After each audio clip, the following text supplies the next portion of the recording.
Hari ini, saudaraku, kita akan melihat disiplin di dalam berdoa. Jadi dalam berdoa juga harus ada disiplin. Dalam berdoa juga harus ada disiplin, saudaraku.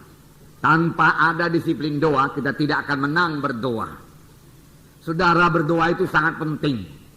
Walaupun setan berusaha mengatakan kepada kita bahwasanya doa itu tidak penting. Yang penting yaitu kerja, dia katakan. Yang penting berbuat. Jangan berdoa, tapi jangan berdoa.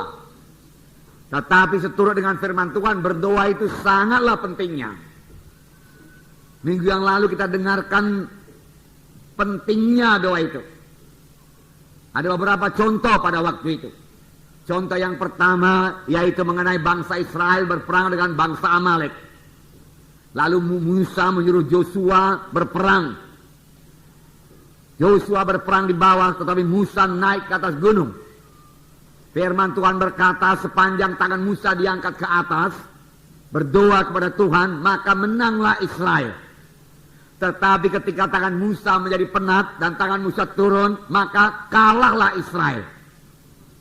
Jadi saudaraku, di sini nyata saudaraku bahwasanya peperangan itu ditentukan oleh doa Musa kepada Tuhan. Kemenangan kita anak-anak Tuhan ditentukan juga oleh doa kita. Sudah pasti saudaraku, Tuhan mengendaki bangsa pilihannya menang, bangsa Israel menang. Demikian juga sekarang ini sudah pasti Tuhan mau memberkati kita.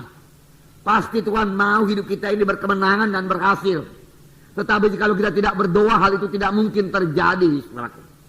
Akhirnya Harun dan Hur yang menyertai Musa di atas gunung itu mendapat akal. Dia suruh Musa duduk di atas batu. Lalu Harun dan Hur mengangkat tangannya ke atas.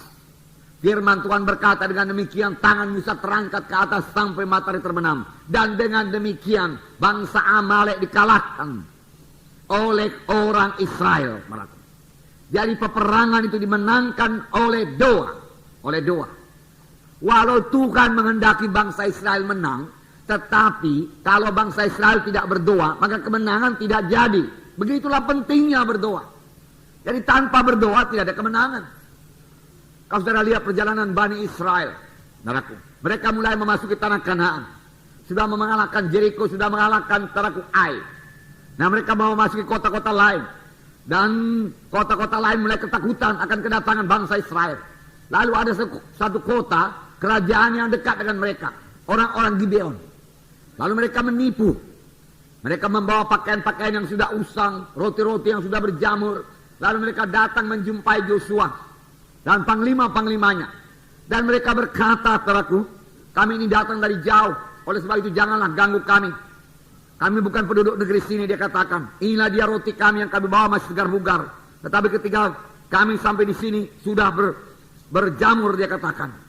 Dan saudaraku, Israel lupa berdoa. Dalam Joshua pasal 9 dikatakan apa yang terjadi. Ayat 12 mulai saya bacakan. Inilah hasilnya kalau tidak berdoa, ditipu oleh setan, saudaraku. Oleh sebab itu kita perlu sekali berdoa. Joshua pasal 9 ayat 12. Inilah roti kami, masih panas ketika kami bawa sebagai bekal dari rumah. Pada hari kami berangkat dan berjalan mendapatkan kamu. Tetapi sekarang lihatlah, telah kering dan tinggal remah-remah belaka.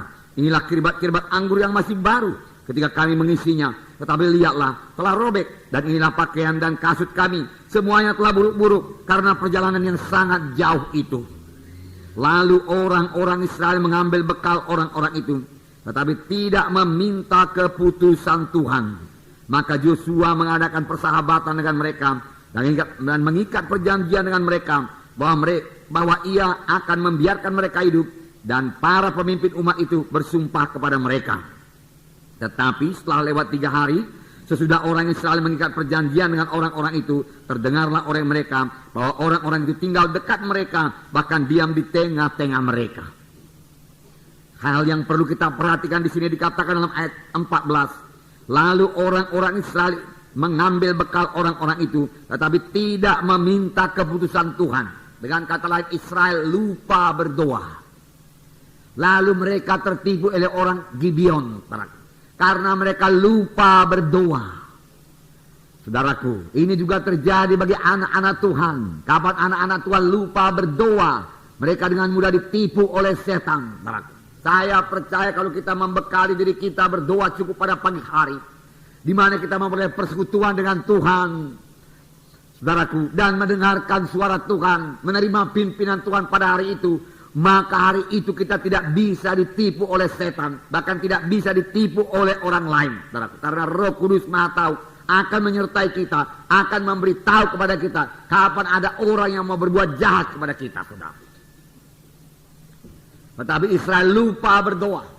Biar ini pelajaran bagi setiap anak-anak Tuhan supaya jangan lupa berdoa. Berdoa itu penting sekali bagi setiap anak-anak Tuhan, saudaraku. Tetapi setan mengatakan doa itu tidak penting. Itu paling belakangan aja itu. Dia katakan, kerjakan dulu pekerjaanmu yang lain. Inilah sebabnya, saudaraku, firman Tuhan dalam Efesus 6 ayat 18 berkata, berdoa dan berjaga-jagalah. Berdoa dan berjaga-jagalah.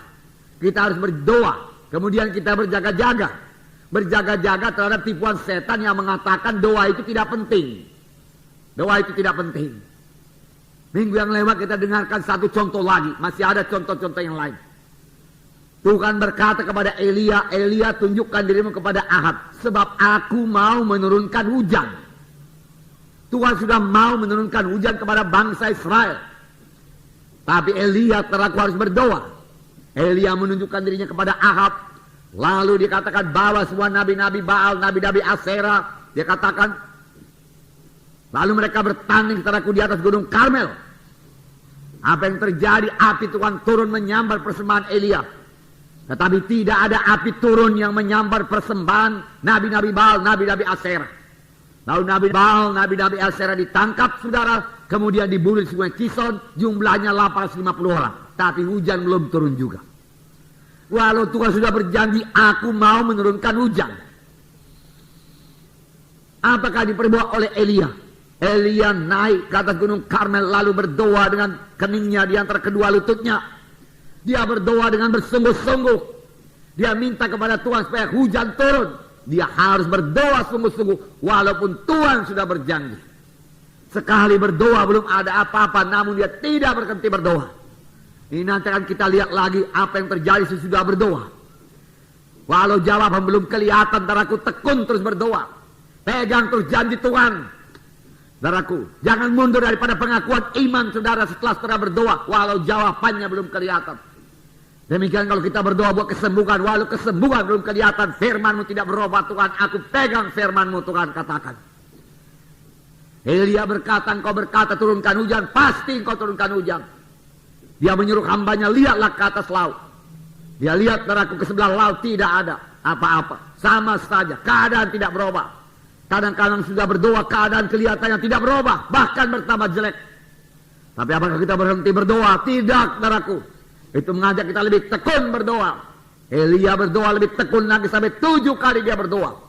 Pada kali yang ke-7 kelihatan awan sebesar tapak tangan. Lalu hambanya berkata, ada awan sebesar tapak tangan, apakah gunanya itu? Tetapi Elia berkata, udah cukup. Hai Ahab, naik keretamu dan kebut, dia katakan, supaya jangan kau kena hujan. Kemudian hujan turun dengan lebatnya, saudaraku. Saudara, inilah pentingnya berdoa. Firman Tuhan berkata, tidak ada padamu karena kamu tidak berdoa.